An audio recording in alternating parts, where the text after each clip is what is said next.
Last topic in this episode is, of course, the world of politics, the world of black liberation, the world of revolution. And we are getting into nationality and sovereignty. This is inspired by a couple of recent episodes in the news involving different factions, members of the Moorish Science Temple of America. One instance being this group of brothers who was arrested in Massachusetts on the side of a highway. A group of folks wearing military tactical gear, fatigues, with guns slung over their shoulders, apparently putting gas into a stalled vehicle from a can of gasoline.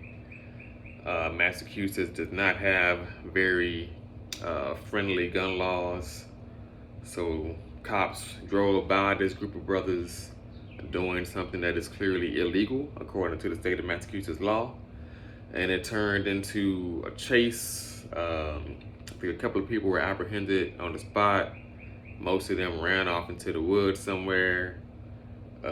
Took hours to finally get them all to surrender without incident, according to the news. A couple of them who were minors were allowed to go home to their parents. And the others, I guess, eventually decided to just try to use their Moorish legal argument that they are sovereign and that the laws of the United States and the state of Massachusetts don't apply to them, and they need to be let go. That argument doesn't tend to work very well. Another related incident from a Moor. I don't know where this is, but I just kind of saw the recap of it on Instagram.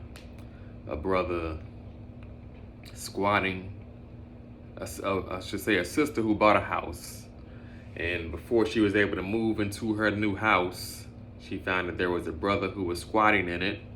Let her know that he was claiming this, that he had some kind of ancestral right to it. And he was in there and he wasn't leaving, and she was just out of her house. He also was eventually arrested. I think SWAT came and got him out of there. And the sister was able to get into her house that she dreamed of having. I was particularly disappointed by this one because not only are you using legal arguments that don't hold up in any recognized court of law, but you are also abusing a woman who is supposed to be a member of your nationality and telling her that she can't have the house she paid for. Like, this is, I really don't understand the logic of that. I try to not be overly judgmental of those in this belief system, but it is what it is today. We got to get to the facts. So let's deal with the real. The slave trade, the African slave trade, the triangle slave trade, the Ma'afa, whatever language you prefer to use for it, was a real thing. There were millions of human beings taken from the continent of Africa over the course of about 400 years, from the late 1400s to the mid 1800s or late 1800s, taken by force from their homelands, put on boats, brought across the ocean, and brought to various places throughout the Americas. There are people who would like to claim that this never happened. There is very little actual information to substantiate their claims. There is plenty of information to substantiate the fact that this did happen, and there are ports throughout the Americas where boats came into and Slave traders got off the boat carrying their human cargo, took those human beings to slave markets where they were then sold to slave owners who had them work on plantations and other places of labor. There are newspapers that documented the arrival of these boats, what the slave traders had to sell. It's just really an unlimited source of contemporary accounts that show that people were arriving on boats from Africa every day somewhere in the Americas for hundreds of years with captive African people ready to be sold into slavery. It's just what it is. I feel a little bit sorry for those who are uneducated, miseducated, undereducated to the point where they are able to use this argument that we don't know what happened. Like, no, we do know. Scholarship exists, has developed over a very long course of time. Much of it developed in Africa. Like, we have proven methods for historical research and documentation, and slavery happened. The slave trade happened. People were brought from many, many different African nations across the continent to various parts of the Americas. Some places like Haiti, Brazil, ended up with, mainly people from one particular location or one particular region in Africa. A place like the United States has Africans who came from many, many different parts of Africa. And specifically here in the United States, all those people from various African nationalities were brought here and put into one common experience, United States style slavery, under the particular peculiar style of doing things and style of government and story of the United States. And by that common experience, those members of various nations became one new nation, a new African people, a nation of people born in the United States, but still African nonetheless.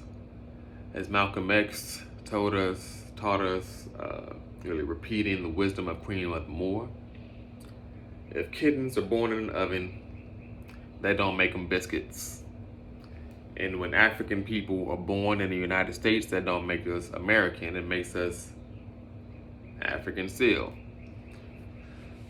So this new African people that we belong to, we in the New African Independence Movement call it the Republic of New Africa. The name that we use for our nation of people within a nation, our nation of people within an empire, that can be debated.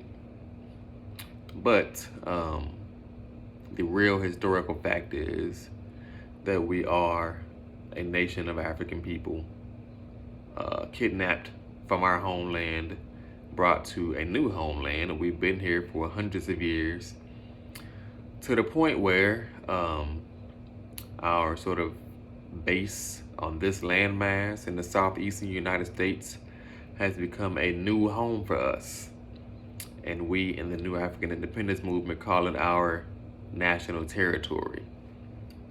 Basically, the 5 states from Louisiana to South Carolina, where slavery took place for the longest period of time, where most of us lived for actually most of our time here in this country, where there are still dozens of counties throughout these states that have majority Black populations. This is our national territory, and it is land that we must work to free from being colonized by the United States Empire. Sovereignty sounds nice. It is a nice idea that you can declare yourself sovereign and have other people just automatically respect it because they should. Every nation, in fact, does have a natural right to self-determination, to freedom for that nation, freedom from being exploited and brutalized by other nations. But that freedom, in this day and age in which colonization is a very real thing, has been a very real thing for 5 centuries, freedom for a nation is something that you have to earn. The colonizers don't give a damn about your declaration of sovereignty. In 1968, we declared independence for the Republic of New Africa. In 2021, we are still fighting to have that Declaration of Independence be respected. It is a protracted struggle, as we say. The struggle continues. You're not going to win this in court. You're not going to walk up to the judge and show a nationality card or flash a hand signal and get the judge to recognize you as a member of some kind of secret society along with them and let you go free because you say that you are a sovereign in your nationality. You're going to have to join in with the rest of us. We welcome you to join really any strand of the Black liberation movement, of revolutionary Black nationalism. Get organized, get involved, and join the fight along with the rest of us to liberate our whole nation and force the empire that we live within, as also the rest of the world, to respect our sovereignty, to respect the fact that we are a nation deserving of self-determination. Whether they like it or not, they're going to have to respect it because we forced them to through our renewed and strengthened capacity for collective self-defense of our nation. That is the only way that we will ever have our sovereignty respected. So, mxgm.org, get involved, learn about the real history of this, actually read the book that came before Columbus, actually read some of the other accounts of how African people got here prior to Columbus and after.